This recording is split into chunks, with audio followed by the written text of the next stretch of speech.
Good evening everyone, very good evening to all of you बच्चों। और आज मेरे साथ हैं अंकित पांडे, एक ऐसे स्टूडेंट जिन्होंने आरआरबी जेई 2024 का एग्जाम क्वालिफाई किया है, सीबीटी 2 क्लियर किया है and he has been shortlisted for document verification. तो इससे पहले हम अंकित भाई का इंटरव्यू स्टार्ट करें, फटाफट सभी लोग कॉन्ग्रेचुलेट कर देंगे अंकित को। और चैट के अंदर दिल बन जाना चाहिए भाई, क्योंकि बहुत ही बड़ा अचीवमेंट है, इतने सालों बाद वैकेंसी निकली, इतना टफ कंपटीशन, और उसको उन्होंने क्वालिफाई किया है। तो सबसे पहले तो अंकित भाई, congratulation and thank you for taking. Thank you sir. तो अंकित भाई, सबसे पहले तो आप हमें ये बताइए, आप कौन से जोन से क्वालिफाई किए और आपका मार्क्स कितना है। सर कोलकाता जोन से मैंने फॉर्म फिलअप किया था और मेरे मार्क्स हैं 109 पॉइंट समथिंग। ओके, 109 अबव आपके मार्क्स से और कोलकाता जोन से आपने क्वालिफाई किया है। तो अंकित भाई, अगर मैं सबसे पहले आपसे ये पूछूं कि जब आपका रिजल्ट आया, जब आपने रिजल्ट पहली बार देखा, तो आपका क्या फीलिंग था, कैसा रिस्पॉन्स था, और आपने किसके साथ सबसे पहले शेयर किया। सर एक्चुअली जेई का रिजल्ट आने से पहले मेरा एचपीसीएल का रिजल्ट आ चुका था और उसकी ज्वाइनिंग थी 6 तारीख को। और 2 तारीख को सर रिजल्ट आया था शाम के time.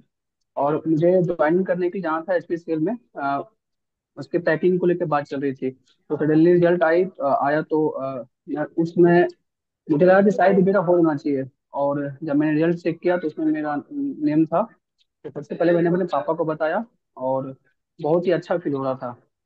At that time I was very excited.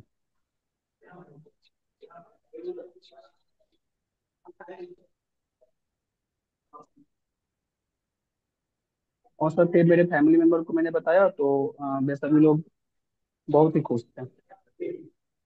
तो अंकित भाई, अभी तक सेलिब्रेट कर पाए अपना रिजल्ट, या फिर अभी डॉक्यूमेंट वेरिफिकेशन का इंतजार है, उसी के बाद सेलिब्रेशन स्टार्ट होगा। सर रिजल्ट को तो सेलिब्रेट किया मैंने, बट सर अभी मैंने मैंने एचपीसीएल को ज्वाइन कर लिया सर, क्योंकि वो 6 जुलाई को उसका ज्वाइनिंग था। और अभी मैं डीवी के लिए अभी तो मैं सोच रहा हूँ कराने का। बट अभी उस तरीके से मतलब उस रिजल्ट का सेलिब्रेशन मना नहीं पा रहा हूँ फिलहाल। तो कहीं ना कहीं मन के अंदर ये दुविधा है कि एचपीसीएल के साथ रहें या फिर आरआरबी जेई के साथ आगे बढ़ना चाहिए। तो अंकित यस भाई, सर। अगर मैं ये पूछूं कि ये जो आरआरबी जेई वाली जर्नी है, या इस डायरेक्शन में आपकी जर्नी कब स्टार्ट हुई, और आपने क्यों डिसाइड किया कि आपको आरआरबी जेई जैसा एग्जाम क्वालिफाई करना है। सर चूंकि मैं एक डिप्लोमा स्टूडेंट हूँ और मैंने 2024 में ही पास आउट किया था। और सर मैं आपको 2021 से फॉलो करते आ रहा हूँ, जो आप दूसरे इंस्टीट्यूट में पढ़ा रहे थे आप। तो सर मुझे एक भैया है वो बीटेक कर रहे हैं, तो उनके थ्रू आपके बारे में मुझे मालूम चला था। तो at that time sir diploma पे होने के कारण मुझे लगा कि एक जेई ही हमारे लिए सबसे अच्छा अपॉर्चुनिटीज हो सकती है। तो सर जब मैंने आपसे पढ़ना चालू किया तो मुझे लगा कि इलेक्ट्रिकल इंजीनियरिंग को सीखा जा सकता है, वो भी अच्छे तरीके से, और अपना कॉन्सेप्ट अच्छा किया जा सकता है। तो सर जब मैं बहुत ही eagerly ये विश कर रहा था कि आप जेई जेई को भी आप टीच करें, क्योंकि आप गेट को पढ़ाते थे। तो फिर 2024 में जब मैं फाइनल ईयर में था तो उस वक्त आपने एक कोर्स लॉन्च किया, एग्जाम दो करके अपने ऐप निकाला, और अपने एक एसएससी जेई का बैच लॉन्च किया था फर्स्ट टाइम। तो सर मैंने उसको परचेज किया और आप मैंने आपको आपके गाइडेंस में तैयारी की। 2024 के एस एस जेई का प्री मैंने दिया था। उस वक्त मैं अपेयरिंग में दिया था, तो मेरे प्री क्वालिफाई हो चुके थे। बट मेरे मार्क्स बहुत कम थे प्री में, और मेरे मेंस में अच्छे मार्क्स आए थे, 282 मार्क्स आए थे मेरे मेंस में। बट सर फाइनल में मैं नाम नहीं आ पाया, तो उस वक्त थोड़ा सा डिमोटिवेट हुआ था मैं। बट सर उसके बाद मुझे लगा कि एक आरआरबी एक अच्छा मौका है जिसके लिए मैं तैयारी कर सकता हूँ खुद को। और चूंकि मेंस में मैंने अच्छे स्कोर किया तो मुझे लगा कि शायद मैं जेई में टेक्निकल में अच्छा स्कोर कर सकता हूँ। बट मेरा नॉन टेक थोड़ा वीक था, और इसके कारण से थोड़ा मुझे डर भी लग रहा था कि शायद सीबी 21 मेरा क्वालिफाई ना हो। बट सर वो मैंने क्वालिफाई किया। कुछ पोस्ट मेरे क्वालिफाई नहीं हो पाए, बट मोस्टली मैंने क्वालिफाई कर लिया था। उसके बाद सर मुझे लगा कि मैं सीबी 22 अच्छा कर सकता हूँ, और फिर सर मेरा हो गया सर। तो मेनली अंकित भाई, सर नॉन वैसे टेक्निकल का प्रॉब्लम था कहीं ना कहीं, कि नॉन टेक्निकल की वजह से प्री में आपके एसएससी में कम मार्क्स रह गए। तो यार नॉन टेक्निकल के फिर ये जो डेफिशिएंसी थी या ये कहीं जो कमी थी, इसको कैसे ओवरकम किया आपने आरआरबी के लिए, क्योंकि उसका तो सीबीटी वन पूरा ही नॉन टेक होता है। Yes sir. सर सर 2024 में जो आपने बैच लॉन्च किया था, तो आपने अच्छे से टीचर को हायर किया था नॉन टेक के लिए, स्पेशली जेई के लिए। उसमें एक अनुराग सर थे और एक रीजनिंग के लिए सर थे। तो वो बहुत अच्छा रीजनिंग, वहाँ से रीजनिंग और मैथ्स मेरा बहुत स्ट्रॉन्ग हो गया था। और और मैथ्स से, चूंकि मेरा शुरू से स्ट्रॉन्ग था non tech maths, arithmetic maths. रही बात जीके जीएस की, तो मैंने सिर्फ जीएस पे फोकस किया, और जीके को मैंने इग्नोर किया। थोड़ा बहुत मैंने करंट अफेयर को ही फॉलो किया। और मैंने मैथ रीजनिंग में अच्छा स्कोर किया, और जीएस में भी मैंने ठीक ठाक स्कोर कर लिया था। और करंट अफेयर कुछ कुछ क्वेश्चंस बन गए थे मुझसे, तो वहां से एटलीस्ट नॉनटेक वाला पोर्शन मेरा स्ट्रॉन्ग हो गया, जिस कारण से सीबीटी वन क्वालिफाई कर पाया मैं। और सर आपके चैनल से पढ़ने से मुझे सबसे बड़ा बेनिफिट ये हुआ कि मेरा सर, मेरा टेक्निकल बहुत ही स्ट्रॉन्ग हो गया था। टेक्निकल मुझे डर लगता ही नहीं है। मैंने इसमें 4 एग्जाम दिया है, मैंने उसमें 3 में क्वालिफाई कर लिया हूँ। तो फिर टेक्निकल मेरा स्ट्रॉन्ग था, उसके लिए मुझे कॉन्फिडेंस था। और सीबीटी टू मुझे पता था कि अगर नॉन टेक में थोड़ा कम भी स्कोर करूंगा, तो शायद टेक्निकल के दम पर अच्छा स्कोर लाया जा सकता है। और सर मैंने टेक्निकल में 86 स्कोर किया था 100 में, सीबीटी टू में। तो यार मेनली ये बड़ा फायदा हुआ कि जैसे आरआरबी का जो सीबीटी वन है वो सिर्फ क्वालिफिकेशन के लिए है, उसका स्कोर आपका सीबीटी टू में नहीं जुड़ेगा, तो शायद कहीं ना कहीं वो एक बेनिफिट आपको हो गया, जो यस कि सर। एसएससी में नहीं यस। होता है। एसएससी में दोनों का स्कोर आपके लिए मायने रखता है। और अंकित भाई, ये जान करके तो बहुत खुशी हुई कि टेक्निकल आपका इतना स्ट्रांग है, 4 में से 3 एग्जाम आपने क्वालिफाई कर लिए। तो आप थोड़ा सा बच्चों के साथ ये शेयर कर सकते हैं कि आप कौन कौन से एग्जाम अपीयर किए, क्योंकि अभी तो आप रिसेंटली पास आउट हुए हो 2024 के अंदर। और फिर आपने क्या स्ट्रैटेजी रखा मल्टीपल एग्जाम क्वालिफाई करने के लिए। सर सर वो एग्जाम ऐसे, एक तो आरआरबी जेई हो गया, और एक एचपीसीएल हो गया, और एक सर डीबीसी जेई करके एक वैकेंसी आई थी। तो वो 3 एग्जाम मैंने क्वालिफाई किया अभी। और सर स्ट्रेटजी बस ये सिंपल थी कि मुझे, मेरे अंदर एक कॉन्फिडेंस था कि मैं टेक्निकल अच्छा कर सकता हूँ, क्योंकि सर आप आपके जो नोट्स होते हैं सर, वो बहुत ही कॉन्सेप्चुअल होते हैं। वहाँ से बेसिक मेरा ऑलरेडी स्ट्रॉन्ग है। कुछ जेई में चूंकि कुछ डेटा वाले क्वेश्चंस आते हैं, जो कि मोस्टली थ्योरेटिकल होते हैं। तो सर वो उसके लिए थोड़ा सा कुछ कुछ पीवाईक्यू में लगा रहा था बस, कि ताकि कुछ डेटा स्ट्रॉन्ग हो जाए। बट एक्चुअली कॉन्सेप्ट मुझे डर था ही नहीं, क्योंकि मैंने आपको सर, आपके थ्रू आपसे मैं 2021 से पढ़ रहा हूँ, जो आप गेट के लिए पढ़ाते थे। तो वहां से मेरा नेटवर्क मशीन, ये जो बहुत ही हैवी, जिससे जिससे बहुत सारे बच्चों को डर भी लगते हैं, वो मेरा बहुत ही स्ट्रॉन्ग हो चुका था। और सर कुछ सब्जेक्ट जो एक्स्ट्रा आते हैं, जैसे यूटिलाइजेशन हो गया, इंस्टीट्यूशन कॉस्टिंग हो गया, सर आपने ऐप में बहुत सारे पीडीएफ प्रोवाइड किया था, तो उससे मेरा काम हो गया थोड़ा बहुत। और थोड़ा बहुत मैंने पीवाईक्यू लगाया तो अदर एग्जाम का, तो वहां से इतना श्योर हो गया था कि टेक्निकल तो मेरा स्कोर मैं कर ही लूंगा। और सर रही बात नॉनटेक की, तो नॉनटेक के लिए सर ज्यादातर मैं मैथ्स, रीजनिंग और जीएस पे फोकस करता था।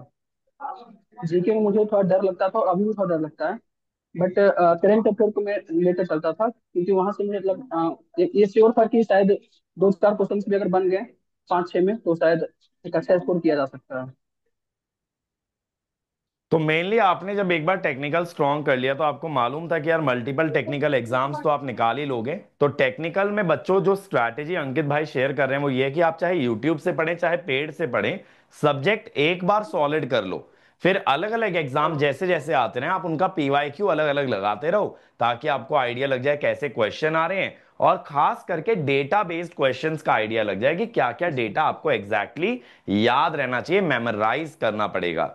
दूसरी बात जो अंकित भाई ने शेयर की वो भी बहुत अच्छी है कि जब आप नॉन टेक तैयार कर रहे हो, तो उसमें भी उनका फोकस कॉमन पोर्शन पे था, जैसे जीएस हो गया, मैथ्स हो गया, रीजनिंग हो गया। बाकी के जो साइड टॉपिक्स होते हैं, अगर आप इनको कर पाओ तो बहुत ही बढ़िया है, और नहीं भी कर पाओ तो भी आप अपने टेक्निकल के दम पे क्वालिफाई कर सकते हो। और नॉन टेक में फोकस कर लो जीएस पे, क्योंकि जीएस जो आपका एसएससी और आरआरबी का है वो एग्जॉस्टिव है। उसके अंदर हिस्ट्री, यस। पॉलिटी, ज्योग्राफी सब कुछ आ जाता है। अगर वो किसी बच्चे ने कर लिया तो बहुत से एग्जाम्स का जीएस कवर हो जाएगा। बाकी मैथ्स और रीजनिंग भी आप बहुत अच्छे से तैयार कर सकते हो। तो अंकित भाई, जब आप तैयारी कर रहे थे, कभी ऐसा फील हुआ कि यार नहीं हो पाएगा, डीमोटिवेटेड लगा, या तैयारी से मन हटा, जैसे आपने बोला एसएससी जब आपका क्वालिफाई नहीं हुआ थोड़ा डीमोटिवेशन आया, तो उस फीलिंग को कैसे ओवरकम करके फिर आप अगले एग्जाम पे फोकस कर पाए। सर जब एसएससी जेईई मेरा क्वालिफाई नहीं हुआ, तो मुझे डिमोटिवेशन थोड़ा हल्का सा हुआ था कि शायद रिजल्ट में नाम नहीं आया मेरा। बट सर फिर मुझे लगा कि मेरे पास एक अच्छा मौका है आरआरबी जेई को लेकर, इसमें वैकेंसी ज्यादा है तो शायद अ, मैं क्वालिफाई कर सकता हूँ, उतनी कट ऑफ जाएगी नहीं हाई। तो सर एक एक तो ये कॉन्फिडेंस शुरू से मेरा बना रहा कि टेक्निकल तो कितना भी टफ हो मैं उसको कर सकता हूँ।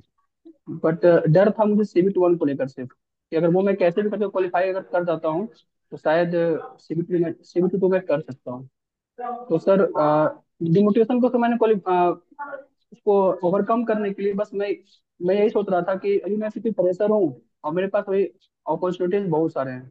तो शायद मुझे इतना जल्दी हार नहीं मानना चाहिए और लगे रहना चाहिए, क्योंकि सर मैंने अभी एक ही एग्जाम दिया था सिर्फ SSC जेई, मेरे पास बहुत से एग्जाम पड़े हुए थे। तो उतना मुझे वो डिमोटिवेशन हुआ नहीं, और वो एक कॉन्फिडेंस बना हुआ था कि शायद मैं अच्छा कर सकता हूँ बस, और मैंने अच्छा कर लिया सर। तो अंकित भाई, जैसे आपने बोला टेक्निकल स्ट्रांग है, इंजीनियर्स का अक्सर टेक्निकल काफी सॉलिड होता है, बट वो नॉन टेक्निकल से भागते हैं। तो कैसे खुद को यस। मोटिवेट करें कि यार नॉन टेक्निकल पढ़ें, और नॉन टेक्निकल में इंटरेस्ट कैसे लिया जाए? सर नॉन टेक्निकल के लिए सर जैसे कि सर बहुत सारे चैनल टीचर हैं जो पढ़ाते हैं non tech, but sir JE में उस लेवल का नॉन टेक पढ़ने की जरूरत होती ही नहीं है जिस लेवल के नॉन टेक्निकल एग्जाम में पूछे पूछे जाते हैं। सर सर जैसे मैंने आपका कोर्स लिया था तो एक अनुराग सर थे, उन्होंने बहुत सारे नॉन नॉन टेक्निकल को एक शॉर्ट शॉर्ट तरीके में बहुत कुछ उन्होंने पढ़ा दिया था। तो वहां से मुझे आइडिया लग गया था कि क्या पढ़ना है और क्या छोड़ना है, तो बस मैंने उनके नोट्स को ही फॉलो किया था। और थोड़ा बहुत SSC का और रेलवे का, जैसे जो नॉन टेक्निकल एग्जाम होगा, जैसे रेलवे का NTPC हो गया, ये ग्रुप डी हो गया, और ये SSC का CGL, ये सब का कुछ कुछ IIT में लगाता था बस। और वो सर अनुराग सर ने जितना नोट्स में दिया था हम लोग को प्रोवाइड कराया था, दैट्स इनफ सर। वो ज्यादा ही था, क्योंकि सर नॉन टेक में इतना बड़ा पोर्शन है ना कि उसको कवर कर पाना पॉसिबल ही नहीं है। और अगर सिर्फ नॉन टेक पढ़ने जाए तो पॉसिबल ही नहीं कि मैं कवर कर सकता हूँ, और शायद क्वेश्चन वहां से आ जाए इसकी भी चांसेस बहुत कम रहती है। तो सर अनुराग सर ने बहुत हेल्प किया था, और उनका नोट्स बहुत ही सफिशियंट लगा मुझे। तो अंकित भाई, कहीं ना कहीं स्टूडेंट्स के अंदर एक फोमो होता है। जैसे आजकल सोशल मीडिया का जमाना है, टेलीग्राम पे कनेक्टेड है बच्चे, व्हाट्सएप पे कनेक्टेड हैं कि ये भी रिसोर्स फॉलो कर लें, उस टीचर ने ये बता दिया ये भी फॉलो कर लें। तो इस तरह का फोमो कभी आपको फील हुआ, या जिन बच्चों को ऐसा फोमो फील होता है उनको आप क्या मैसेज देना चाहेंगे? सर जब फर्स्ट टाइम मैं जब तैयारी कर रहा था तो सोच में तो मुझे लग रहा था कि शायद ये किताब फॉलो करूँ, वो किताब फॉलो करूँ। मैंने बहुत सारी किताब इनफैक्ट खरीद भी लिए थे।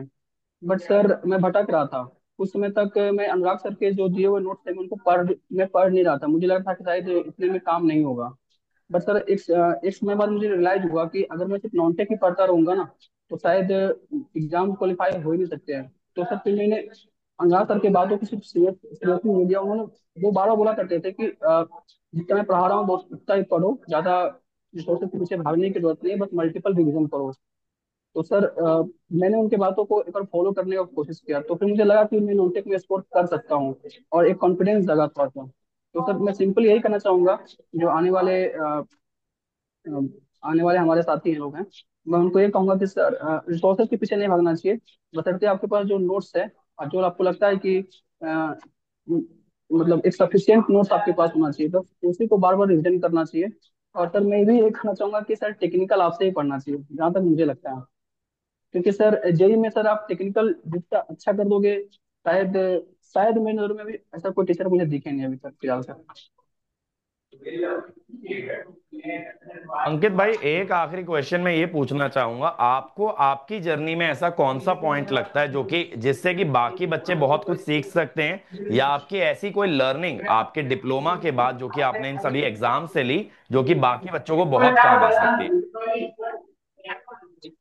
सर मुझे लगता है कि सर अगर डिप्लोमा कर रहे हो तो डिप्लोमा के सिलेबस के अकॉर्डिंग सीमित नहीं रखना चाहिए अपने आप को। सर मुझे लगता है कि जो डिप्लोमा का सिलेबस है वो सफिशियंट नहीं है कम्पिटेटिव एग्जाम को क्रैक करने का। एक्चुअली जो सिलेबस है उससे ज्यादा ही पूछा जाता है एग्जाम में। तो सर मुझे ये लगता है कि शुरू से जब आप इंजीनियरिंग कर रहे हो, जैसे कि सर मेरा था कि जब मैं थर्ड सेमेस्टर में था तो वहाँ मशीन करके एक सिलेबस पढ़ना था, तो मैंने मशीन को सिर्फ डिप्लोमा के अकॉर्डिंग नहीं पढ़ा। आपने एक 170 वीडियो आपका यूट्यूब पर पड़ा हुआ था, बहुत पुराना चैनल आपका है, तो सर वो मैंने पूरा वीडियो देख गया था। और मैंने उसका पूरा नोट बनाया था। तो मेरा ये मानना है कि सर शुरू से ही बेसिक को लेकर चलना चाहिए। और क्योंकि उससे क्या होगा कि आपका टेक्निकल अच्छा स्ट्रॉन्ग हो जाएगा, ताकि अगर आप नॉन टेक जो हर जेई में पूछा जाता है, तो आप आगे चल के टेक्निकल को थोड़ा कम करके भी और नॉन टेक में थोड़ा टाइम दे सकते हो। तो वो सब मुझे लगता है कि इस तरीके से करना चाहिए पूरे अपने बीटेक या डिप्लोमा के दौरान। टेक्निकल को स्ट्रॉन्ग करते करते रहना चाहिए, और बाकी जब पास आउट होने के बाद थोड़ा बहुत नॉन टेक पे फोकस कर लिया जाए तो शायद एग्जाम क्रैक किया जा सकता है आसानी से। तो मेनली डिप्लोमा बच्चों आप लोगों को एक स्टार्टिंग पॉइंट दे देगा सब्जेक्ट का, लेकिन उस सब्जेक्ट को स्टार्ट टू एंड आप लोग पढ़िए। ये मत सोचिए कि ये फलाना टॉपिक तो डिप्लोमा के एग्जाम में आएगा नहीं आएगा, क्योंकि वो यस। कॉम्पिटिटिव एग्जाम में जरूर आएगा। तो अगर आप तभी जब आपकी नींव रखी जा रही है उसी समय अगर आप थोड़ा एफर्ट और मार लेंगे उस सब्जेक्ट पे और उसको डिग्री लेवल तक कवर कर लेंगे, आप आगे डिग्री कीजिए मत कीजिए, बट सब्जेक्ट की गहराइयों में उतर जाइए। और जैसा अंकित भाई ने बोला, फिर आपके लिए बचेगा क्या कि जब कोई एग्जाम आता है सिर्फ उसका पीवाईक्यू लगा लेना टेक्निकल का, और नॉन टेक्निकल एग्जाम आने पे आप कवर कर लेना। क्योंकि कोई भी एग्जाम नोटिफिकेशन के बाद आसानी से 2 महीना 3 महीना देता ही देता है। उन 2-3 महीने को अगर आपने नॉन टेक्निकल प्लस पीवाईक्यू पे इन्वेस्ट कर लिया तो आप बहुत आसानी से क्रैक कर सकते हो। लेकिन अगर आप नोटिफिकेशन का इंतजार करते रह जाओगे टेक्निकल कवर करने के लिए, कि जैसे अब आरआरबी का रिजल्ट आया, बच्चा सोचेगा यार अब मुझे आरआरबी की तैयारी स्टार्ट करनी है। अब आरआरबी की तैयारी स्टार्ट करनी है, फिर आप सोचोगे पहले यार सीबीटी 1 कर लेता हूं। तो फिर सीबीटी 2 के लिए इतना टाइम नहीं मिलेगा कि सारा टेक्निकल कवर हो जाए। तो अगर आपको अपनी सक्सेस की नींव रखनी है तो टेक्निकल को पहले कवर करके रखो, फिर जो भी एग्जाम आते जाएं फिर तो बस आपको पीवाईक्यू लगाना है और एग्जाम क्रैक कर देना है। ठीक है। तो मैं ये चीज भी बता दूं बेटा, ये जो हमारे बैचेस हैं इनके अंदर हम भले ही टेक नॉन टेक दोनों दे रहे हैं, लेकिन टेक्निकल आप स्टार्टिंग से करके चलना। ये मत सोचना कि सीबीटी 1 क्वालिफाई होगा तब मैं टेक्निकल का सोचूंगा, क्योंकि सीबीटी 1 और 2 के बीच में कभी भी इतना गैप नहीं होता है कि पूरा टेक्निकल जीरो लेवल से आप उस गैप के अंदर कवर कर पाए। और फिर सीबीटी 2 में भी आपका नॉन टेक का थोड़ा बहुत पार्ट तो आ ही जाता है भाई। तो वो सब चीजों के पीछे मत पड़े, आप सीबीटी 1 के साथ साथ ही टेक्निकल कवर करें। क्योंकि इस बार बहुत से बच्चे ऐसे पछताए हैं कि सर टाइम कम मिल पाया हमको सीबीटी 2 के लिए, या डेट एक्सटेंड हो जानी चाहिए। तो आपको इन सब उम्मीदों में रहना ही नहीं पड़ेगा अगर आप सीबीटी 1 के टाइम पे टेक्निकल कर लेते हो। और इस बार मुझे लगता है कि यार आरआरबी ने जब एक बार एग्जाम कंडक्ट करा लिया, अब जब दोबारा कराएगा तो ज्यादा एफिशिएंटली कराएगा, ज्यादा एक्यूरेसी के साथ कराएगा, और ज्यादा ऑन टाइम चीजें होंगी, कम मिस्टेक्स होंगी उसके अंदर। तो आप इन उम्मीदों के भरोसे मत बैठना कि डेट एक्सटेंड होगी फलाना होगा। अब मुझे लगता है आने वाले समय में ये चीजें कम होंगी, क्योंकि इस बार 5 साल बाद वैकेंसी आई थी तो थोड़ा बहुत अप डाउन तो होना ही था। तो थैंक यू अंकित भाई टाइम निकालने के लिए और अपने सारी की सारी जर्नी बच्चों के साथ शेयर करने के लिए। उम्मीद करता हूं बच्चों को काफी इंस्पिरेशन मिलेगा आपकी जर्नी से, और प्रैक्टिकल चीजें भी मिलेंगी कैसे इंप्लीमेंट करना है। मुझे बहुत अच्छा लगा यार आपसे बात करके, आपका जो इनसाइट था वो बहुत अच्छा लगा, बहुत सारे बच्चों से डिफरेंट भी लगा। और उम्मीद करता हूं यही स्टूडेंट्स का भी फीडबैक रहेगा। तो एक बार यार कमेंट सेक्शन में अंकित भाई को कॉन्ग्रेचुलेट जरूर कर देना। और अंकित जो भी डिसीजन आप ले, चाहे एचपीसीएल के लिए जाएं चाहे आरआरबी के लिए जाएं, मेरी बेस्ट विशेज है कि आप हर जगह जाकर के सक्सेसफुल होंगे। Thank you. सर मैं एक शब्द आपके लिए बोलना चाहूंगा सर। बिल्कुल बोलिए। सर मैं अपने सफलता का टोटल क्रेडिट आपको देना चाहता हूँ सर, क्योंकि सर जब मैं थर्ड सेमेस्टर में पढ़ाई कर रहा था ना सर, तो मुझे टेक्निकल के लिए कुछ समझ में नहीं आ रहा था, क्योंकि सर मैं बिहार से पॉलिटेक्निक कर रहा था। वहाँ पे टीचर लोग इतने अच्छे मुझे लग नहीं रहे थे जहाँ से मुझे टेक्निकल में कुछ बेस बन सके। बट सर आपने आपके आप सर मुझे सर, मैंने आपको आपके बारे में फोर्थ सेमेस्टर में जाना, तो उस वक्त से जो मैंने आपको फॉलो करना चालू किया, तो मुझे लगा कि नहीं अब मैं अच्छा कर सकता हूँ सर। तो सर इसलिए सर मैं आपको एक शब्द बोलना चाहूंगा sir, you are the god of electrical engineering. और खासकर थैंक हम जैसे स्टूडेंट के लिए सर, आपने बाकी देखो मैं यूट्यूब पे यही बहुत कहूंगा सेशन कि दिया फ्री में। बाकी थैंक यू भाई, लेकिन देखो मैं बाकी यही कहूंगा कि पढ़ते बहुत सारे बच्चे हैं मुझसे, ऐसा नहीं कि एक दो बच्चे पढ़ते हैं, लेकिन आप सफल हुए हो उसमें बहुत सारा क्रेडिट आपकी मेहनत आपके डेडिकेशन को जाता है। बहुत से बच्चे हो सकता है एग्जाम क्वालिफाई ना कर पाने पे टूट जाएं, ब्रेक हो जाएं, बट आप टूटे नहीं, आपने अगली अपॉर्चुनिटी को एज अ अपॉर्चुनिटी देखा। वो आपके बारे में बहुत अच्छी बात है, और वही कहीं ना कहीं आपकी सफलता का रीजन भी है। So thank you for appreciating भाई, लेकिन आपका इसमें कंट्रीब्यूशन बहुत ज्यादा है, एक टीचर का कंट्रीब्यूशन मात्र 10 से 20% हो सकता है। सो थैंक यू यार, thank you for taking time out. और बच्चों अगर आपके कोई भी क्वेश्चंस हैं अंकित भाई से, तो आप जरूर इस वीडियो के कमेंट सेक्शन में डाल सकते हैं, मैं या फिर Ankit definitely would like to answer. Thank you. Thank you sir.